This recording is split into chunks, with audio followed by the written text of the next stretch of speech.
This is a True Crime in Real Time update from True Crime Today and the Hidden Killers podcast.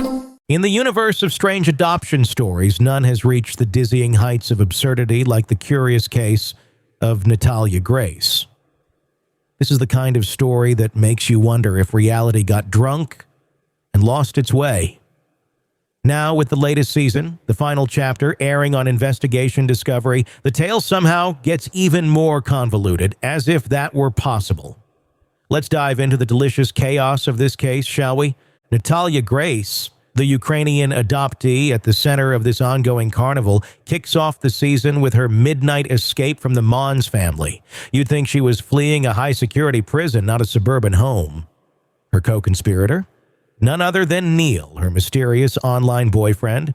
Neil has been elevated to folk hero status in the saga, the digital knight who swooped in to help Natalia execute her daring getaway.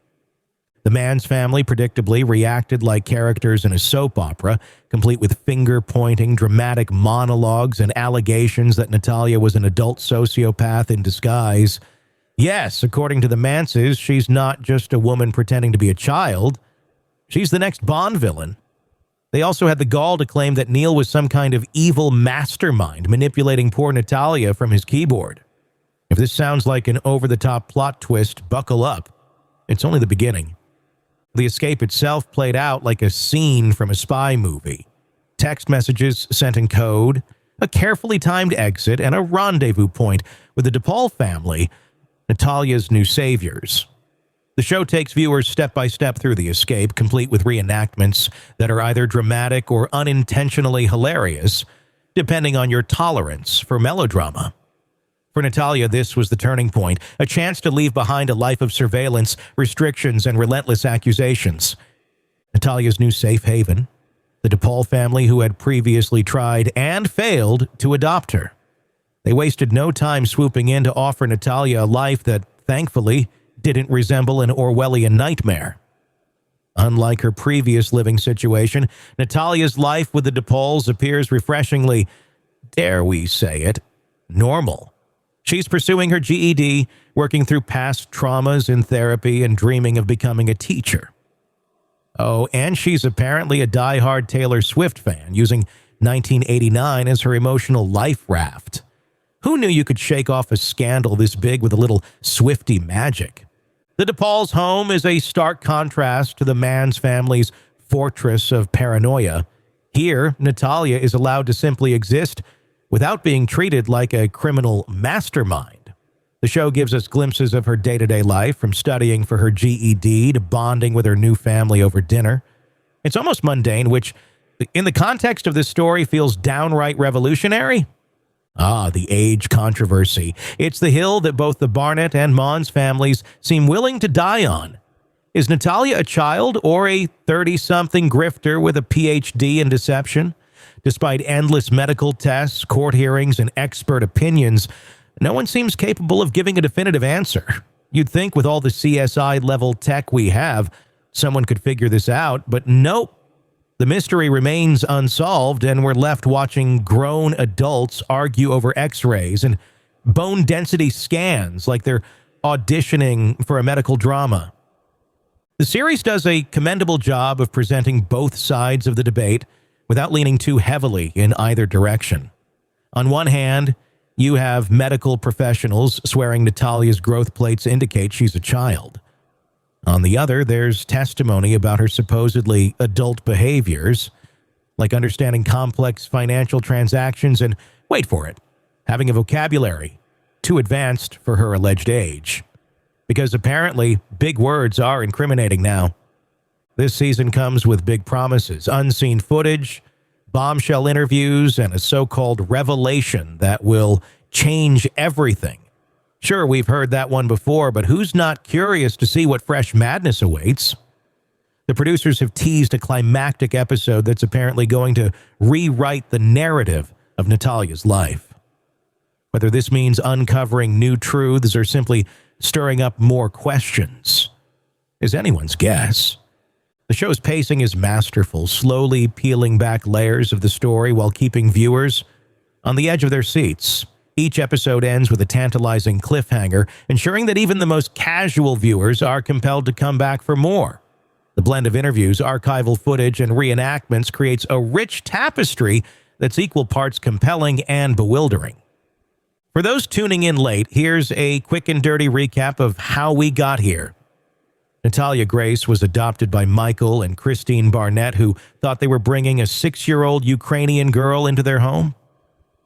Spoiler alert, things went downhill faster than you can say adoption paperwork.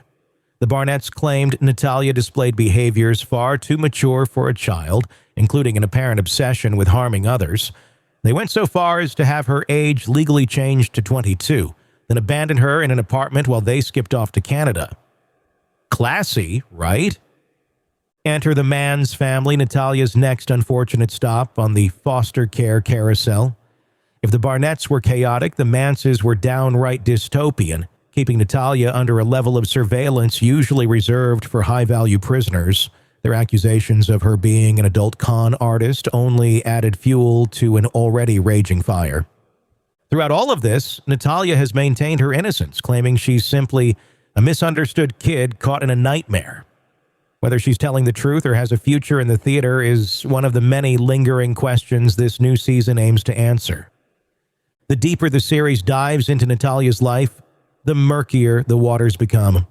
We learn about the Barnetts' questionable parenting tactics, which range from bizarre to borderline abusive.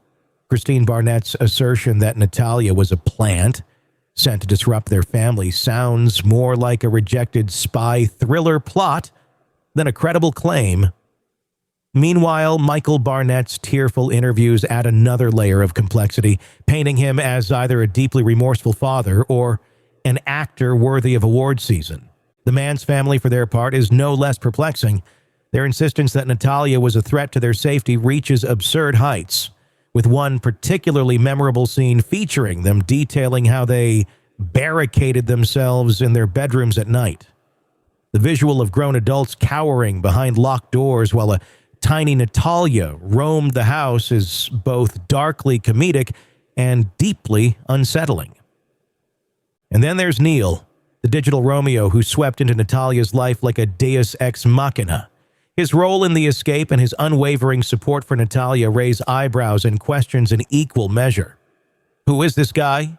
A hero? A misguided romantic? Or just someone who's read one too many conspiracy theories?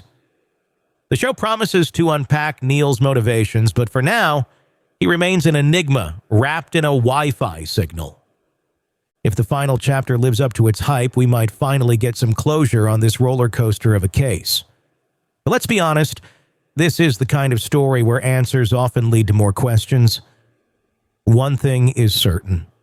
Natalia Grace's tale is a masterclass in how reality can out-weird fiction. So grab your popcorn, folks. This ride isn't over yet.